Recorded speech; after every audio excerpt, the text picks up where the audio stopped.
Welcome, dear student, in my English class. And today I am going to teach you how to start up English spoken. प्रिय छात्रों, आप सभी का स्वागत है मेरी क्लास में, मेरी कक्षा में।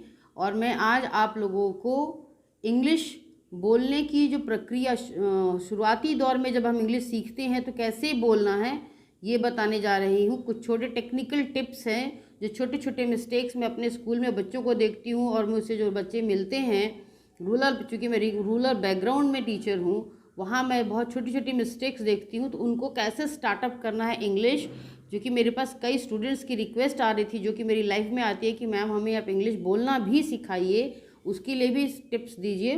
तो मैं वही बताने जा रही हूँ आज। आप लोग प्लीज़ मेरे साथ जुड़े रहें। और देखिए क्या है, सबसे पहले हम लोगों इंग्लिश अगर हमको बोलने की इच्छा है या हम सीखना चाहते हैं तो हम किसी से भी बात अगर करना शुरू करते हैं तो ये बिगनर के लिए क्लास है मेरी। तो सबसे पहले हम ग्रीटिंग से बात करते हैं, यानी कि कैसे किसी को हम अभिवादन करें। तो हम जनरली हमारी भाषा में हम माँ पिता, मैडम सर, अंकल आंटी, चाचा चाची को प्रणाम करते हैं, नमस्ते करते हैं। तो चूँकि इंग्लिश में अगर बात की जाए तो वहाँ पर प्रणाम के लिए कोई शब्द नहीं है, वहाँ पर सिर्फ और सिर्फ एक ही शब्द है जिसको हम कहते हैं good morning, good evening, good afternoon. Okay, ये तीन शब्द है। ये तीनों शब्द जो हैं वो समय के अनुसार होते हैं। जैसे अगर सुबह का टाइम है तो यानी कि दिन के 12 बजे से पहले का वक्त है तो it is called a good morning. ठीक है। सो अगर सुबह का टाइम है तो it will be called as good morning. अगर आप अपने फादर को भी, अगर आप इंग्लिश में अपने पापा से भी मिलते हो, पिताजी से मिलते हो, चाचा चाची, कोई भी अपना निजी व्यक्ति जो आपके रिश्ते में है या नहीं रिश्ते में है, तो आप उनको क्या कहेंगे? Good morning father, good morning ma'am, good something like that, जो भी है वो उस रिश्ते को प्रोनाउंस करना है, गुड मॉर्निंग मैम।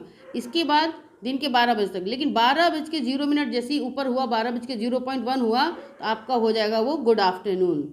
सेम वही पिताजी, वही अंकल, वही आंटी, वही दीदी, वही भैया, जो भी मिले हैं आपको, यू हैव टू से गुड आफ्टरनून। ओके। अब एक और चीज़ मैं आपको बताऊं, जनरली मैं यहाँ पर देखती हूँ कि बच्चे जब हमको 4 बजे के बाद मिलते हैं, देखिए गुड आफ्टरनून का टाइम जो है, वैसे मैंने लिखा है 3 बजे तक का होता है, और 4 जो हो जाता है, 4 PM जो है वो हमारे लिए इवनिंग में आता है। ये जो है ये हो जाएगा 4 PM। 4 PM तक जो है वो इट इज़ आफ्टरनून, लेकिन आफ्टर 4 इज़ बिकम इवनिंग। अब जो बच्चे शाम को मिलते हैं, मैंने बहुत बार ऑब्जर्व किया है, जो बच्चे मिस्टेक करते हैं वो रूरल बैकग्राउंड के बच्चे, क्या इंग्लिश जिनकी सीखने की अभिलाषा है मगर किसी कारण से वो नहीं बोल पा रहे, नहीं सीख पा रहे हैं, उनको ऐसा माहौल नहीं मिला है, तो वो बच्चे क्या कहते हैं, अगर 4 बजे के बाद मिले तो ma'am good night. Good night नहीं होता। अगर हम दिन में पहली बार शाम को 4 बजे के बाद किसी से मिल रहे हैं तो हम कहेंगे गुड इवनिंग।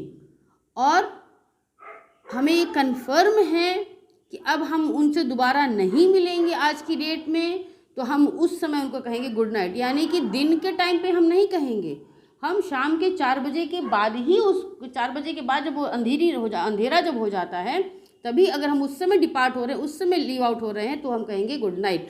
सो एक चीज़ ये जान लीजिए, रूल जो मैंने यहाँ पे लिख के रखा है कि गुड नाइट का प्रयोग कब यूज़ किया जाता है? To express good wishes in evening, specially when someone is leaving or going to sleep, और गुड नाइट यानी कि सोने से पहले या लीव आउट होने से पहले, यानी विदाई से पहले। मान लीजिए हम किसी के घर गए हैं, शाम को 5 बजे गए, ठीक है, 1 आध घंटा, आधा पौन घंटा उसके घर बैठे, और जब वापस आने लगे तो फिर हम क्या कहेंगे? उसको गुड इवनिंग नहीं कहेंगे, तब हम उसके साथ हाय हेलो बाय तो करना ही है, मगर उसको गुड नाइट विश हम वहाँ पे कर देंगे। Okay.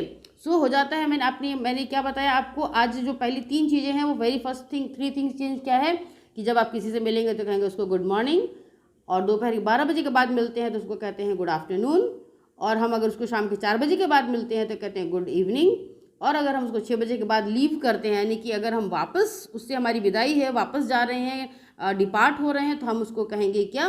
Good night, good sleep, good night. Okay.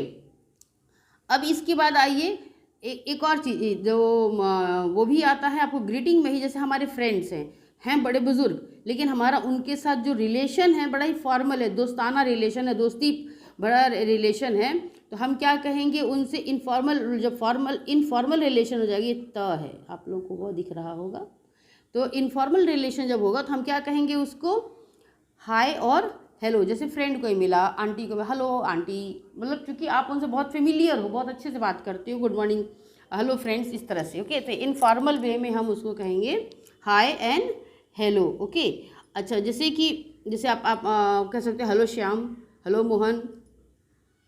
इसके बाद अब देखिए कि हम कब किसी के सामने, किसी के नाम के सामने, देखिए हमारे इंडियन कल्चर में जब हम हिंदी में बात करते हैं तो हम किसी को प्रणाम करते हैं। दिन में सुबह मिले तो प्रणाम या गुड मॉर्निंग, नमस्कार, है ना, प्रणाम या नमस्कार। लेकिन जब इंग्लिश में कहा जाता है ये एक रिस्पेक्टेड माना जाता है, किसी के नाम को प्रोनाउंस करना, किसी के नाम का उच्चारण करना भी रिस्पेक्टेड वे में लिया जाता है। लेकिन वो रिस्पेक्टेड कब बनेगा? वो बनेगा तब जब आप उसके नाम के सामने मिस्टर या मिसेस लगा देंगे, उसके फर्स्ट नाम का उच्चारण आप नहीं करेंगे। जैसे मान लीजिए मोहन शर्मा, किसी का नाम है मोहन शर्मा, तो आप वहाँ पर मिस्टर मोहन शर्मा नहीं बोलेंगे, मिस्टर मोहन भी नहीं कॉल करेंगे, ये गलत है, ये उसको डिसरिस्पेक्ट को कहा जाएगा कि आपने उसको डिसरिस्पेक्ट किया।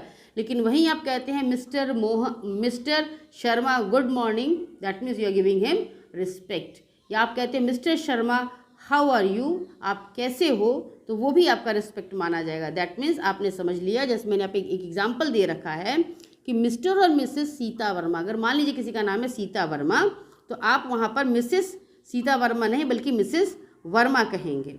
ठीक है, इसी तरह से अगर केवल मान लीजिए ये सीता की जगह पर मान लीजिए श्याम होगा, तो आप क्या कहेंगे? मिस्टर श्याम वर्मा नहीं कहकर बल्कि आप कहेंगे मिस्टर वर्मा। ओके, सो आप ये बात इतना, आपको आज का ये जो हमारा अभिवादन, इसको जो मैंने पढ़ाया वो आप, मुझे उम्मीद है कि आप लोगों को समझ में आया होगा। फिर जैसे मान लीजिए अगर हम चलते हैं, हम जा रहे हैं, है ना, अब हमने दोस्ती बात हो गई, कुछ देर के लिए रुके थे, बात हो गया, अब हम रिटर्न कर रहे हैं, तो क्या कहेंगे हम? अच्छा चलते हैं, फिर मिलेंगे, हिंदी में बोलते हैं। अगर इसी चीज़ को हम कहना है तो क्या कहेंगे? See you again. क्या कहेंगे हम? See you again, goodbye, will meet again. ठीक है, अच्छा, अब इसके बाद अब कुछ रिश्ते वाले शब्दों को ध्यान दिया जाए हम, क्योंकि हम इंग्लिश की बिगिनर क्लास है ये, इसलिए।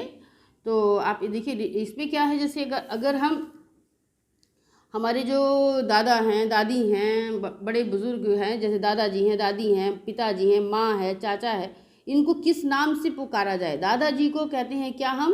ग्रैंडफादर। पिताजी को क्या कहेंगे? सिर्फ फादर। माँ को माँ। अगर दादा और दादी है तो ग्रैंडफादर, ग्रैंड मदर। पिताजी हैं तो फादर एंड फादर। अब कहीं इंग्लिश वर्ड हुआ फादर, लेकिन अगर आप उनको प्रोनाउंस करना है, कॉल करना है, तो फादर, डियर फादर थोड़ी ना कहोगे, ये रिस्पेक्टेड फादर थोड़ी ना हम उनको कॉल करें। हाँ, जब अगर हम चिट्ठी वगैरह लिखते हैं तो हम रिस्पेक्टेड फादर लिखेंगे, क्योंकि वो फॉर्मल में हो जाएगा। लेकिन जब हम इनफॉर्मल में बात करते हैं, यानी कि व्यवहारिक रूप से जब बात किया जाता है, तो हम उनको पापा कहेंगे।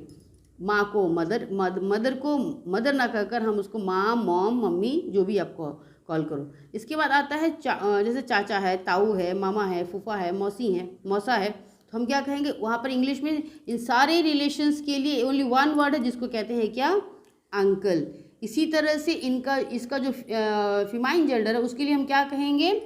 आंटी, यानी कि चाची, ताई, मौसी वगैरह जो भी है, उन सभी को हम एक नाम से कॉल करेंगे, वो हो जाएगा क्या? हमारा आंटी। शादीशुदा महिला को हम कहते हैं मिसेस, है ना। शादीशुदा महिला जो होगी उसके लिए हम क्या करेंगे? कहेंगे Mrs. Never use Mrs for unmarried. कभी भी जो महिलाएं अनमैरिड हैं उनके लिए हम मिसेस नहीं कहकर बल्कि क्या कहेंगे? लिखेंगे हम मिस। ये मिस कर दिया था मैंने, लिखेंगे क्या हम उसके लिए? मिस। फॉर अनमैरिड, अनमैरिड के लिए क्या कहेंगे हम? मिस। ओके, तो आज की क्लास इतनी ही। Thank you. Like, share and subscribe.